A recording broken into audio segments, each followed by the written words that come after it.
مفتی صاحب، ریحان طارق صاحب کے پوڈ کاسٹ میں جواد نقوی نے حضرت امیر معاویہ رضی اللہ عنہ کے بارے میں اپنے گھٹیا خیالات کا اظہار کیا ہے.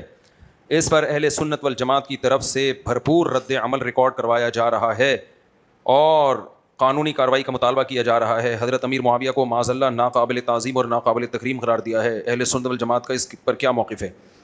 وہی موقف ہے جو اہل سنت والجماعت تنظیم کا موقف ہے. حضرت معاویہ رضی اللہ تعالیٰ عنہ کے لیے ایسے الفاظ انتہائی درجے کی توہین ہے. بھرپور سوشل میڈیا پہ آپ اہل سنت والجماعت کا ساتھ دیں، آواز اٹھائیں. دیکھو، نبی کریم صلی اللہ علیہ وسلم نے ارشاد فرمایا کہ 7 آدمی قیامت کے دن اللہ کے عرش کے سائے میں ہوں گے. ان میں ایک رجلانی یتحابانی فی اللہ، جو صرف اللہ کے لیے محبت کرتے تھے. کوئی صحابہ سے اگر محبت کرتا ہے صرف کس کے لیے کرتا ہے؟ اللہ کے لیے، کیونکہ نبی کی زیارت کی اور نبی کے ساتھی تھے ایمان کی حالت میں. اگر حضرت معاویہ فاسق فاجر ہوتے معاذ اللہ تو امام بخاری ان کے ساتھ رضی اللہ عنہ نہ لگاتے، ان کی حدیثیں نہ نقل کرتے، امام مسلم حدیثیں نقل نہ کرتے، امام ابو داؤد، تمام محدثین نے ان سے حدیثیں لی ہیں. کوئی بھی ان کو فاسق فاجر نہیں سمجھتا تھا. سیاسی اختلاف تھا تو سیاسی حد تک ہی اس کو رہنے دینا چاہیے. اس پہ ہم کئی بار بیان کر چکے ہیں. اب یہ الگ ٹاپک ہے، لمبا ٹاپک ہے. تو ہم کسی بھی قیمت پہ اس ملک میں صحابہ کی بے ادبی اور گستاخی برداشت نہیں کر سکتے. اس پہ بھرپور آواز اٹھائیں. اس کو اپنے گھر کا مسئلہ سمجھیں. اگر آپ کو اللہ اس کے رسول سے محبت ہے، اس کو کسی تنظیم کا مسئلہ نہ سمجھیں، اپنے گھر کا سمجھیں. جیسے آپ کے باپ کو کسی نے گالی دی ہے، لوگ ایسے بیانات پہ نا ہمارا نیچے کمنٹس لکھے ہوئے ہوتے ہیں لوگوں نے کہ اللہ کرے تمہارا حشر بھی حضرت معاویہ کے ساتھ ہو، اللہ کرے ہمارا حشر کس کے ساتھ ہو؟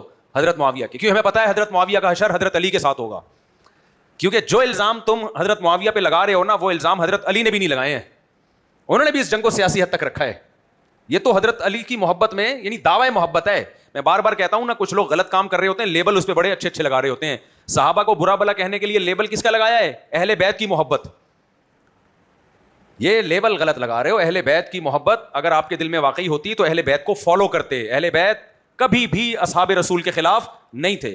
سب سے زیادہ پروٹوکول سیدنا عمر کو حضرت علی نے دیا ہے اور سب سے زیادہ پروٹوکول حضرت عمر نے حضرت علی کو دیا ہے. یہ دونوں بھائیوں کی طرح تھے، مشوروں میں شریک ہوتے تھے. تو حضرت علی کبھی برداشت کریں گے کہ کوئی سیدنا عمر کے خلاف زبان دراز کرے؟ یہ لوگ کر رہے ہوتے ہیں.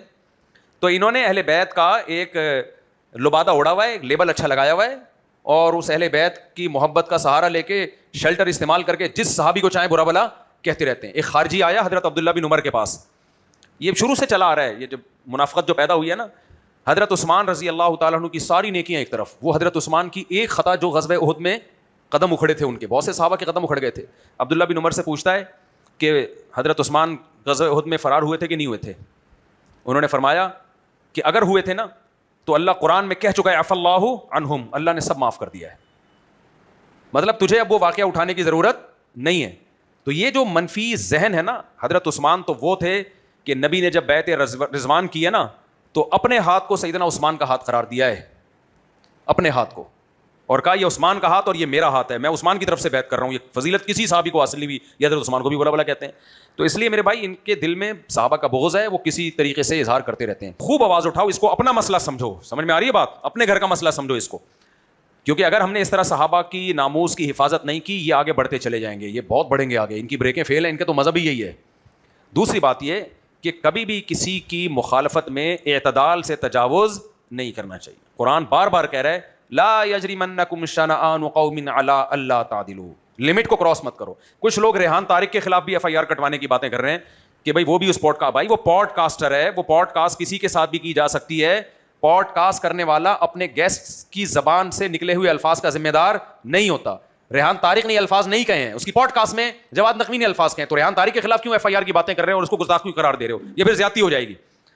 تو اس لیے جو پوڈ کاسٹ کرنے والا ہے وہ تو بھائی کسی کے ساتھ بھی انٹرویو لے سکتا ہے، کسی کے ساتھ بھی بیٹھ سکتا ہے، بات چیت کر سکتا ہے. وہ تو اپنی زبان سے نکلے ہوئے الفاظ کا انسان خود ذمہ دار ہوتا ہے، انٹرویو لینے والا ذمہ دار نہیں ہوتا. ریحان طارق نے اگر یہ الفاظ دہرائے ہوتے اور کہا تھا بالکل صحیح کہہ رہے، پھر بات بنتی تھی. لیکن ریحان طارق کے خلاف کیوں احتجاج کر رہے ہو؟ یہ پھر زیادتی ہو جاتی ہے. یعنی یہ اعتراض یہ غلط ہو جائے گا، پھر ظلم ہو جائے گا.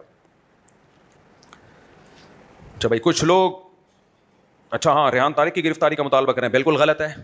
ریحان طارق کی گرفتاری کچھ نہیں بنتی. اور یہ کہہ رہے ہیں کہ وہ بھی گستاخی میں شریک ہے، بالکل شریک نہیں ہے. پوڈ کاسٹ جو بھی کر رہا ہوتا ہے، میں نے جیسے بتایا، گیسٹ اپنے زبان سے نکلے الفاظ کا خود ذمہ دار ہوتا ہے. وہ جو انٹرویو لینے والا ہے، جو پوڈ کاسٹ کرنے والا ہے، وہ ذمہ دار نہیں ہوتا. یہ پھر حد سے تجاوز ہو جائے گا، زیادتی ہو جائے گی. ایک آدمی کے وہ نظریات نہیں ہیں، نہ وہ زبان سے کہہ رہا ہے، تو کس بیس پہ آپ اس کے خلاف اور گرفتاری کا مطالبہ کر رہے ہو بھائی؟